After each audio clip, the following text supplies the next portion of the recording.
What is in my eyeball? Hold, please.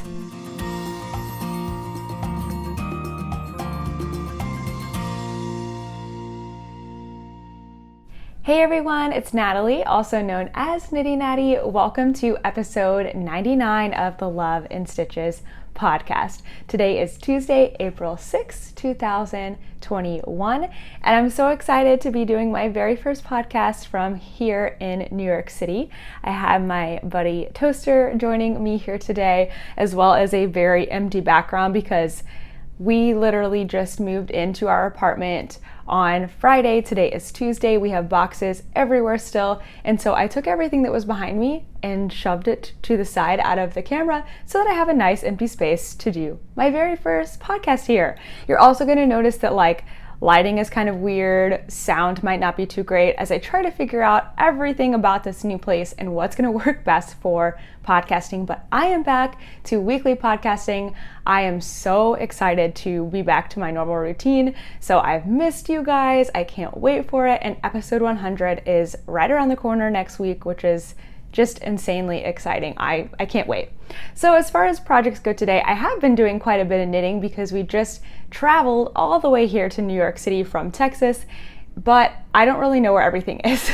So what I have with me are the projects that I could find in the mess, and next week you're going to see some things that I'm going to talk about today, if that makes sense.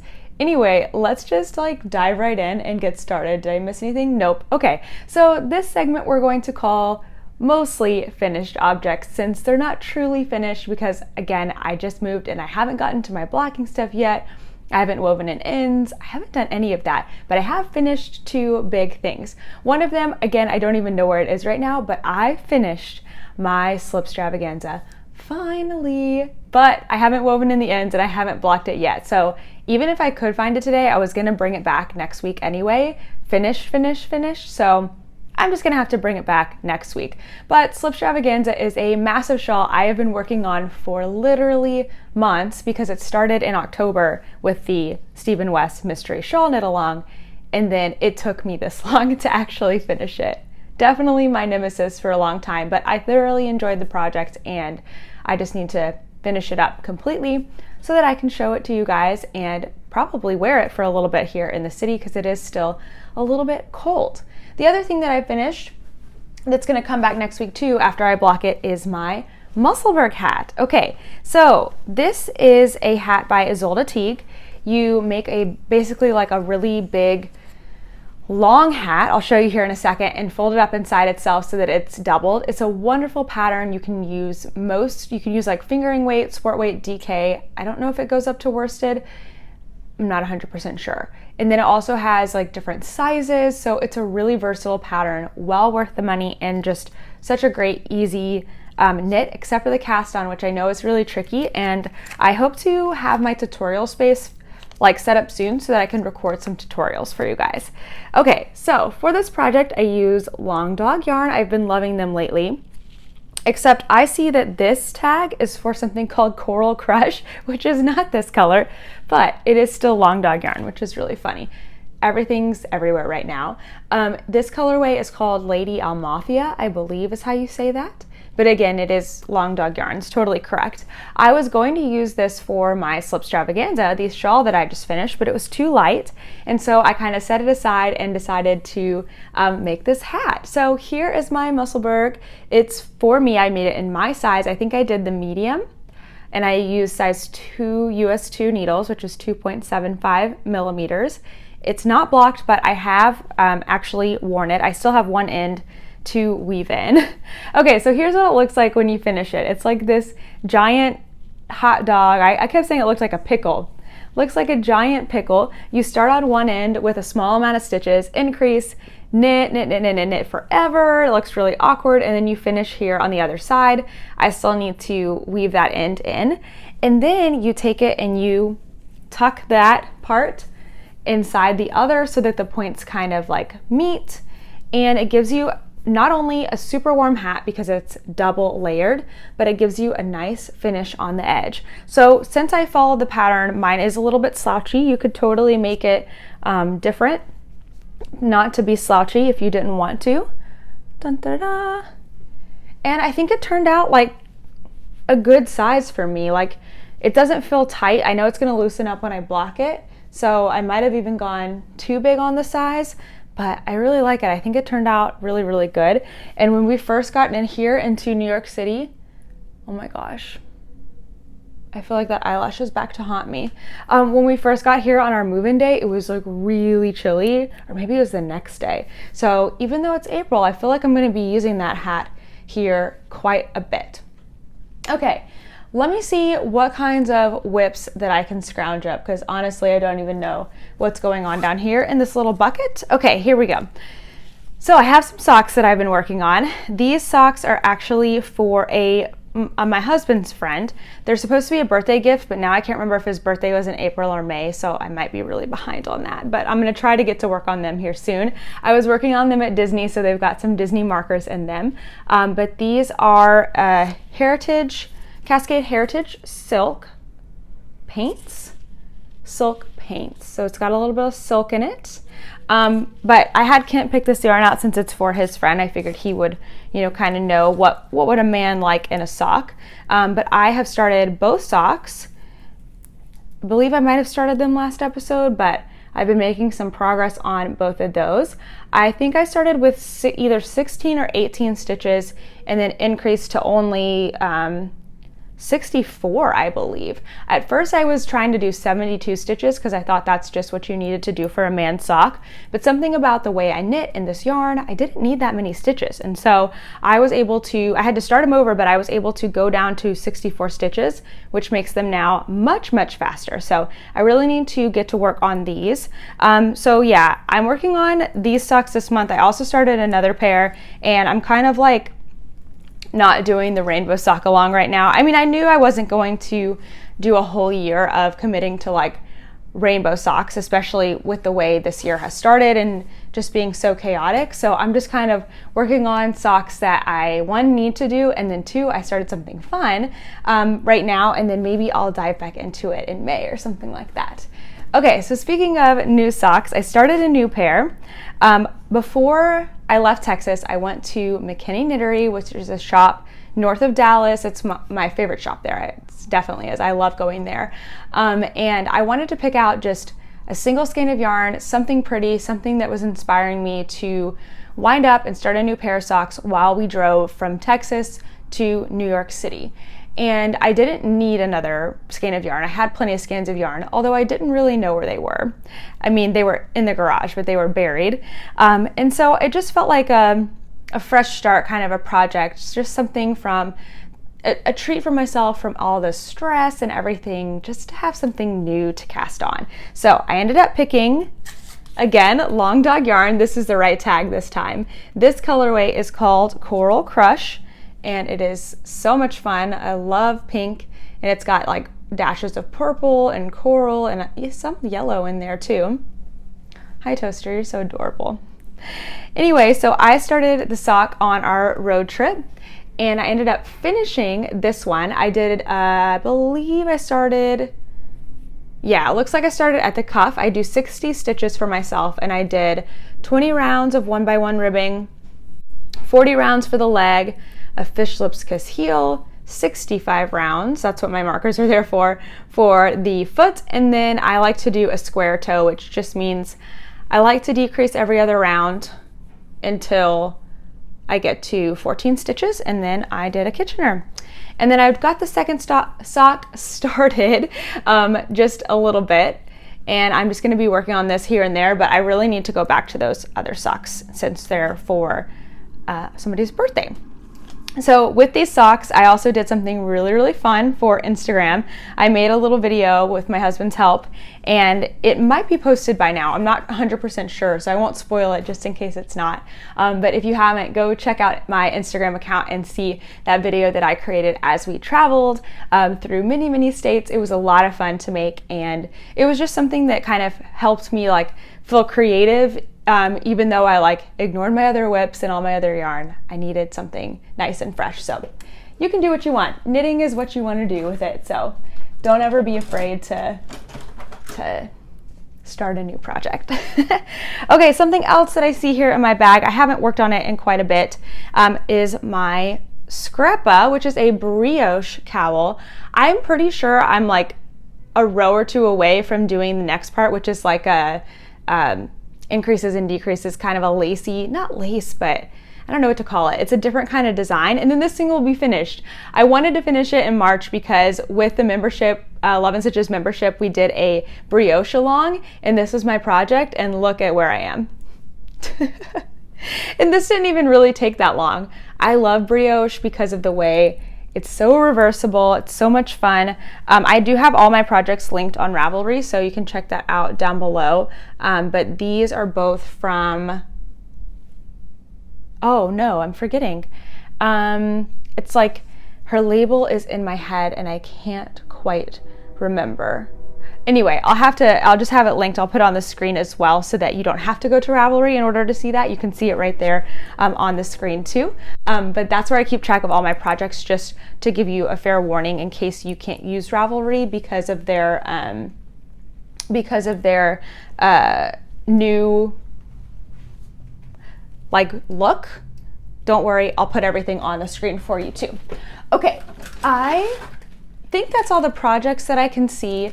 I do have more stuff going on, but I just don't know where it is right now. But I wanted to show you also, I stopped at Bliss Yarns in Brentwood, Tennessee, which is my home state, where my family is from, and I grabbed a couple things. And one of them is this really, really cute bag. Has a sweet little llama or alpaca, whichever one, on it with a flower crown, which I love. So I figured this tote bag would be really great for, you know, whatever kinds of little shopping runs that I need to do, but it'll fold up really small and be lightweight. And then I also got this yarn from, I think it's Haute Knit. Is that how you say that? Is it Haute or Hot? I don't really know. This is hand dyed in Brunswick, Maine, even though I got it in Brentwood, Tennessee, and I just loved this color. What is this colorway called? This is the Jimmy Sock fingering weight base, but what's the color? Tight roll jeans maybe? But I just thought the color was so much fun, so this will probably become a pair of socks at some point. But yeah, I really like this yarn. Super, super pretty. All right, this is a great time to dive in and say thank you so much to Skillshare for sponsoring today's podcast episode. Skillshare is an online learning community with thousands of inspiring classes for creative people just like you and me. They have topics from illustration to design, crafts to music production, and even productivity or freelance and entrepreneurship. So you guys know that I have been slowly working towards using my camera to film with and do my podcast and then edit on my computer. And thanks to Skillshare, I am finally there. Today you're not seeing me on camera because I don't have a microphone yet. That's the only thing holding me back, but I filmed a podcast on my camera and edited it on my computer, all thanks to Skillshare, and it looks so good. So I can't wait to get to actually regularly filming on it here really, really soon. I've been taking Jordy's class called Video Editing with Adobe Premiere Pro for beginners, and it has helped me gain so much confidence in my video editing skills. I really love his enthusiasm and his accent, and it makes us feel not like I'm in school, but like I'm really learning something that I absolutely enjoy. Skillshare is super affordable, and a yearly subscription is less than $10 a month, and that gives you unlimited access to hundreds of classes. Now, the first people to use my link down in the description box get to try Skillshare absolutely free, but make sure you click on it quick because we usually have a lot of people watching this podcast and there are so many great things on Skillshare. So make sure you click that link down below. Let me know what kind of classes you are going to check out over there, and maybe we can join in one together and learn something new. Okay, I have found tons of questions going all the way back to February that I have not had the chance to answer yet here in the Ravelry group. So if you ever have a question for me, you can ask me in multiple ways. One way is to go to the Love and Stitches Ravelry group and post your question in the Ask Me thread. If that doesn't work for you, you can leave a comment down below. That one is probably the hardest one for me to go back and find. So if you really want your question answered, do me a favor and email me at natalie@knittynatty.com, and that way I can ensure to get your question answered, whether directly to you or here on the podcast. But don't hesitate to ask. Sometimes I'm slow to respond, but I always try to answer questions. Okay, so the first question here is from Southern Craft Gift.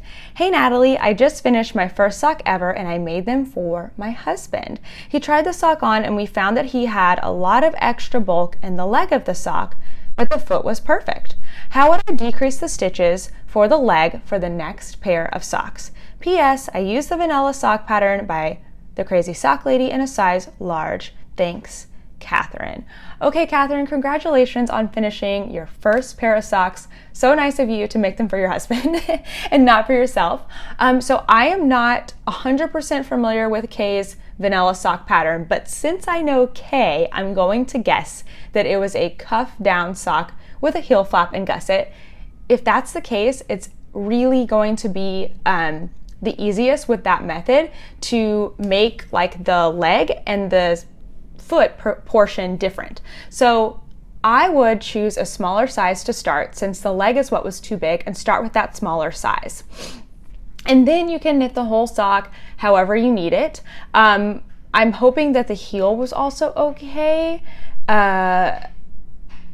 because if the heel is too small, you need to do something different. But let's just assume the leg and the heel were all good.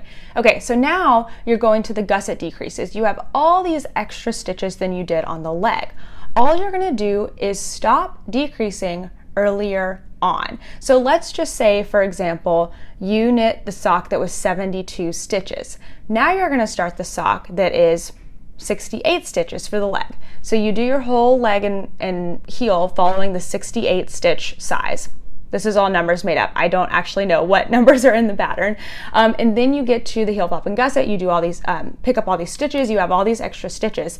So now, instead of decreasing down to 68 like you had for the leg, you're just gonna decrease down to 72 and then stop and just knit your foot tube. It'll be a shorter gusset, but then you will get the sizes that you need. So give that a try. In theory, that should work, but if you have more specific questions, I know Kay does really good pattern support, so don't hesitate to ask her either. Plus, this question was back in February, so you might have already found out that solution on your own.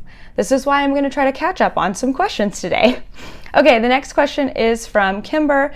Dear Knitty Natty, first, I really enjoy your YouTube videos. I'm a teacher too, and I'm really rooting for you as you begin your new adventure. Thank you so much. I am preparing to knit my second Comfort Fade cardie.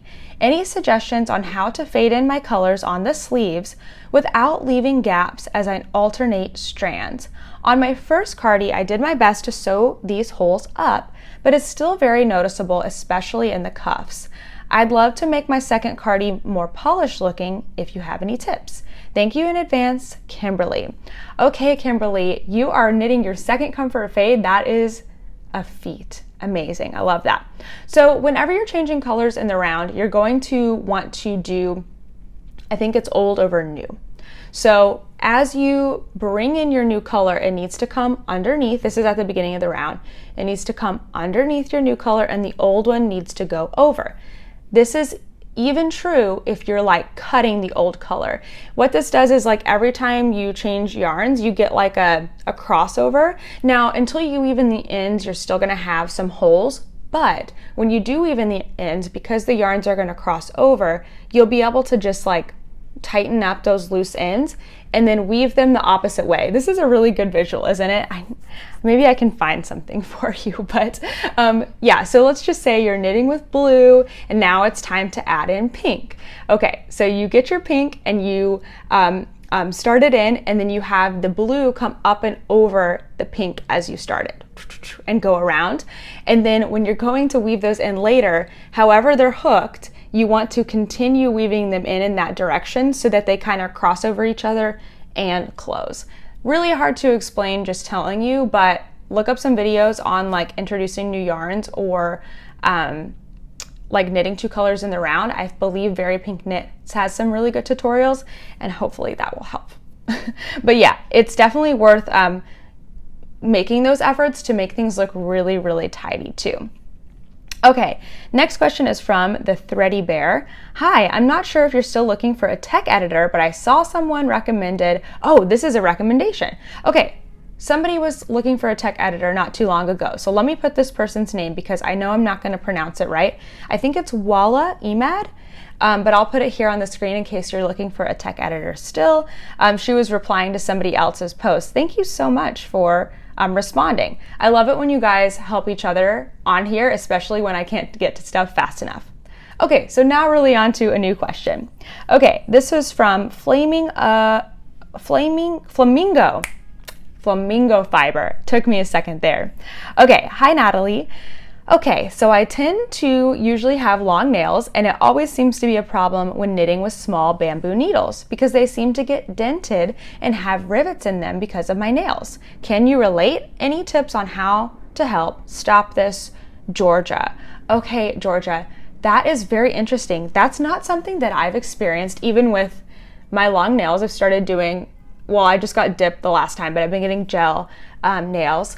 I wonder if it's definitely a combination of your bamboo needles because they are softer than metal, and maybe the way that you hold the needle. For me, I don't hold my needles or push on them in any way that I use my nails. I think I'm always using the pads of my fingers, even when I kind of like push the knitting through. What do I have down here that I can test that out with? I also, whenever I knit socks, I use metal needles because I don't like that feeling of like the bamboo needle moving or bending. Let's see if that's true because I don't always like think about the way that I knit. Okay, so here we go. Oh, I bet it's probably right here when you're pushing on it like that. Yeah, I do kind of push on my needle like that. So I wonder if that's where it's coming from. Very interesting. Maybe are you a tighter knitter and you're pushing really, really hard? Maybe try not to grip so hard. Or you might want to explore holding your yarn like this where you don't even like touch the needle at all. I guess you'll have to see exactly which finger, thumb is the one causing the problem and try to either adjust your grip by position or just by like how tight you're holding it, and that might help because some people might say, well, just don't have long nails, but you know that's not an option. You've got to love your nails. It's totally okay to do that. So yeah, do some experimenting and I'm interested to hear how that goes. All right, next question from Pup. Hi Natalie, I'm really wanting to knit The Weekender Light by Andrea Mowry. The only problem is that I don't think it will be flattering on my body shape. I have an hourglass figure. I seem to remember you making adjustments to the waistline of one of your sweaters to make it a more flattering fit for you. Do you have any tips for a non-designer to make this sweater fit in a more flattering way? Thank you. Okay, excellent question. I made The Weekender in the fall, I believe, recently. It's like my most recently completed sweater.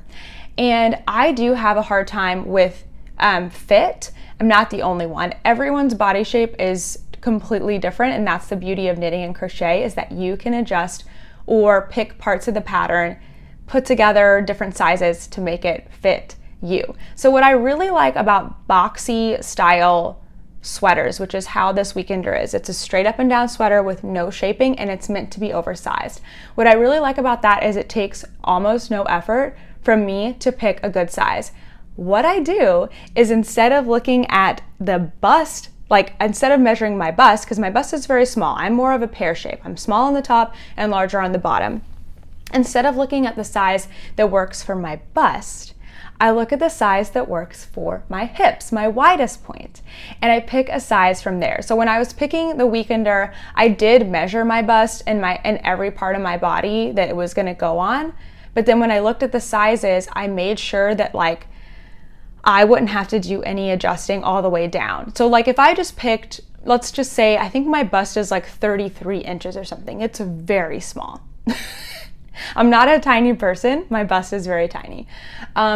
If I picked like the 40-inch size, for example, which I think is what it was suggested because it had a lot of ease in it, then it would barely fit my hips. Like my hips are definitely much larger than my bust by 10 to 12 inches. So instead I would go like another size up, maybe pick 44 inches or etc. And then I know that the whole sweater is going to fit me all the way down my body. And that's why I really like the straight up and down styles, because I think they can be really flattering for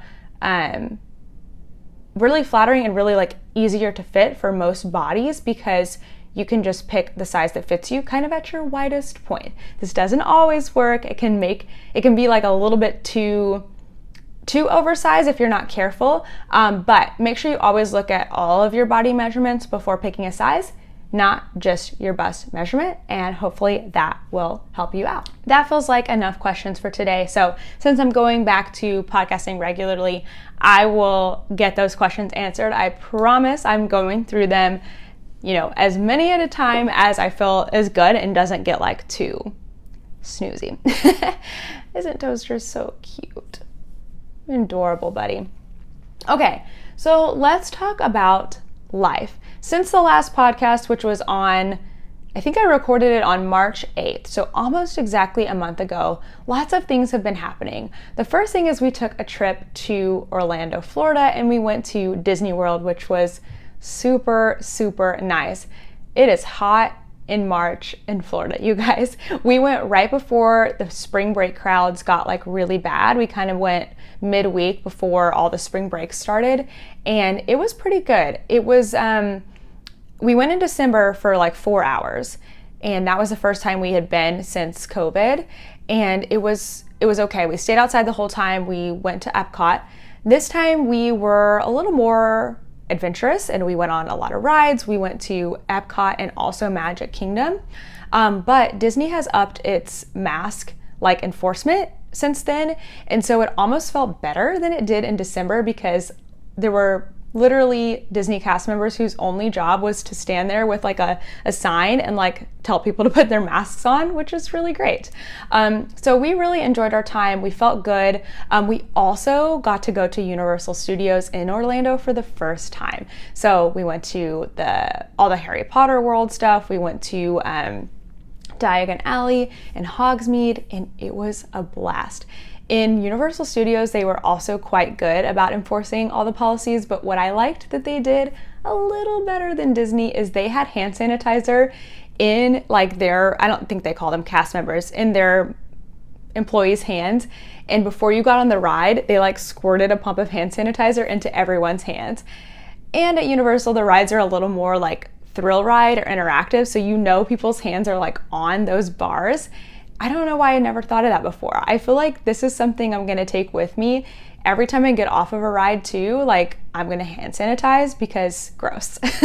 Touching where everyone else has touched, like, I feel like that's not a bad idea to just continue on forever and ever. Anyway, so that was so much fun. We had a blast on that trip. It also allowed us to like just get out of Texas in a time where we were like in limbo, because it was in between the time where we just sold our house, but we were living with my mother-in-law, but her house was also for sale. And so it was like, let's just get out of here, go do something fun. We'd had this trip planned for ages, before pre-pandemic and everything. And so it was nice to just get out and go and do something really fun and enjoy ourselves and almost feel back to normal again. So then we came back to Texas, got everything packed up. Like, that makes it sound simple. It was very crazy, very insane. And then we started our drive here to New York City. So we took a U-Haul truck with all of our stuff. It was a small U-Haul because we don't have that much stuff anymore. I mean, looking around this room, it feels like we have a lot of stuff because there are boxes everywhere, but in the scheme of things, we don't have nearly as much as we did when we lived in our 3-story townhome with all these rooms and bathrooms and stuff like that. So we're in a much smaller place now. So we had a small U-Haul, my husband drove that, and then I rode with my mother-in-law. We got a rental car and we took Toaster. He was such a champ during the whole trip. We definitely had some medicine for him from our vet to keep him calm because he doesn't like the car, but he did such a good job, and he's doing so well adjusting to life here in the city. I'm really, really proud of him. And as you can see, he seems pretty relaxed, pretty relaxed right now. So I think he's going to like it. We have a little dog park right next to our building. So weird. It's all concrete, which is crazy. We haven't quite worked up to getting Toaster into the dog park yet because he can be a little snippy around dogs. So we've been walking him around it, and then when it's empty or there's just one dog in there, we'll take him in and let him off leash and play a little bit. So yeah, it's been really great. So we drove from Texas. The first day we drove to Nashville, and we stayed with my family in Nashville. They're outside of Nashville, but stayed with them for 2 nights. And I got to see 2 out of 3 of my siblings, which was really fun, and their significant others, and my parents, of course. Got a little food from my mom that she cooked, which was great, and it was just a really nice time. And then we took our time driving the rest of the way up to New York. We had like 3 days to do it, so we went to Asheville for a night, spent a little time in Asheville, North Carolina. Then we drove to Charlotte because we needed to stop at an IKEA, get a piece for our bed, and we just stayed there for like an hour. Went to IKEA, got some lunch, and then we stayed in Charlottesville, Virginia for 2 nights. I actually went to a yarn store there that was super, super cute. I didn't get anything, but I enjoyed looking around and shopping there. And then we drove to Philadelphia and got some cheesesteak, and then we drove a little past Philadelphia and stayed the night, and then the next day we came into New York. So it was just a whirlwind of a trip. I kind of am freaking out thinking about all the emails that I need to answer because we didn't have good service. We were just on the go constantly, and I really am excited to get settled into a routine here, get back to work, start doing more things with Knitty Natty and This and That. Oh, by the way, I have a full apartment tour now on This and That, which is my lifestyle YouTube channel. So that's the channel that I put, and the Instagram that I put a lot more like personal things. So if you want just knitting content, stick around on Knitty Natty. But if you want to see even more layers of my life, or cleaning, organization, stuff like that, then head over to This and That, or all of This and That on Instagram, and you can see even more stuff there. So that's just, the double layer of things, the multifaceted world of social media. Little Toaster also got his own Instagram account. I need to get better about posting on there for him because I have to manage his account. He's not very good at it, but I like posting over on there. It's been really, really fun. Has anything else been happening besides that? Oh, I don't think so. So this is officially let's see, we had Friday we moved in. Saturday night is the first time we stayed in our apartment. No, Friday night's the first night we stayed in our apartment. Oh, we got our second dose of the COVID vaccine, which is great. I actually ended up feeling pretty sick for about 18 hours, I would say, 18 to 24 hours. And then Kent was really tired, but he wasn't as bad. So we're very excited that we have now our vaccines, letting those kick in for a couple weeks, and then we can do even more exploring, which I'm really excited to do. So let's see. We moved in our stuff in Thursday. Friday was our first night at the apartment. So Friday, Saturday, Sunday, Monday, Tuesday. We're on like day 5 or 6 here in the city. And yeah, it's so different. It doesn't really feel real yet. Kind of feels like when your parents drop you off at college and then they leave and you're like, oh shoot, this is really happening.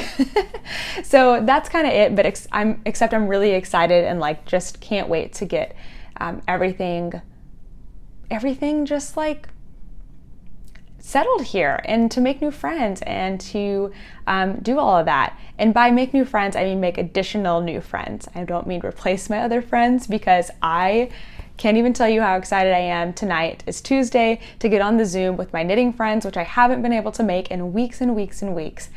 So very just excited about that. So I think that's everything for today. That was a lot of rambling, but back to more regular knitting content here very, very soon. I've missed you guys and can't wait to get back to it. Come back next week for episode 100. I might have a couple surprises for you. All right, I'll see you guys in the next one. Bye.